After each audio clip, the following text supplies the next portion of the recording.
बिस्मिल्लाहिर्रहमानिर्रहीम बिस्मिल्लाहिर्रहमानिर्रहीम। अस्सलामु अलैकुम वरहमतुल्लाहि वबरकातुहू।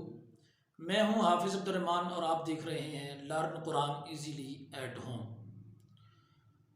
आप तमाम अहबाब को मेरी तरफ से जुमा मुबारक। अल्लाह तबारक व तआला आपको अपने हिफ्ज़ व ईमान में रखे। तो नाज़रीन किराम, कल के सबक में हमने लिसानी मखारिज में से हुरूफ़ लाहविया को पढ़ा था और आज इंशाअल्लाह अल अज़ीज़ हम हुरूफ़ शाजरिया पढ़ेंगे। तो चले चलते हैं सबक की तरफ। बिस्मिल्लाहिर्रहमानिर्रहीम।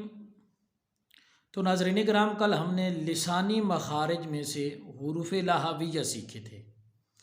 आज हम लिसानी मखारिज में से हुरूफ़ शाजरिया सीखेंगे। तो याद रखें, हुरूफ़ शाजरिया ये 3 हर्फ हैं, जीम, शीन, या। अब इन हुरूफ को हुरूफ़ शाजरिया क्यों कहते हैं? याद रखें, ये हुरूफ ज़ुबान के दरमियान और तालु के दरमियान वाले हिस्से से अदा होते हैं।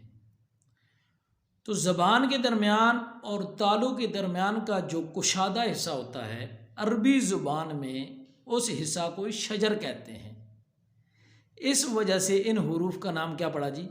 हुरूफ़ शाजरिया, यानी इनके मखरज की वजह से इनका नाम हुरूफ़ शाजरिया पड़ा है। अब जीम, शीन और या, ये 3 हुरूफ हैं, इनका एक ही मखरज है। ये एक ही जगह से निकलते हैं, एक ही जगह से अदा होते हैं, ज़ुबान के दरमियान और तालु के दरमियान से अदा होते हैं। ठीक है जी। आप जब इन अल्फाज को अदा करें तो आप महसूस करें कि आपकी ज़ुबान का जो दरमियान वाला हिस्सा है और जो तालु का दरमियान वाला हिस्सा है, जब ज़ुबान दरमियान वाले हिस्से से ऊपर तालु वाले हिस्से की तरफ उठती है तो ये तीनों अल्फाज अदा होते हैं। मिसाल के तौर पर जीम,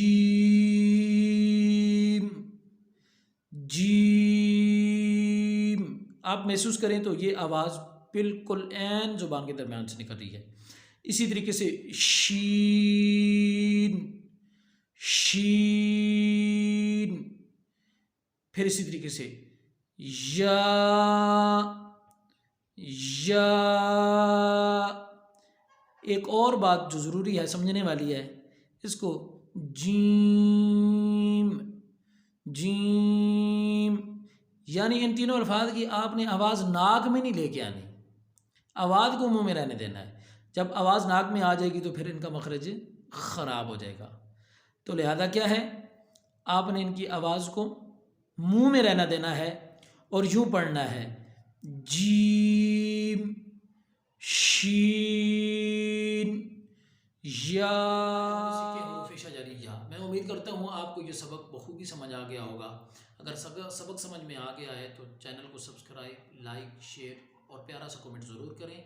अगर आप हमारे चैनल पर नए हैं तो चैनल को ज़रूर सब्सक्राइब करें। यूँ इस तरीके से ख़ुद कुरान पाक सीखें, अपने बच्चों को सिखाएं, अपने प्यारों को सिखाएं और इस तरीके से हमारे साथ जुड़े रहें। अल्लाह तबारक व तआला आपका हामी व नासिर हो। अस्सलाम।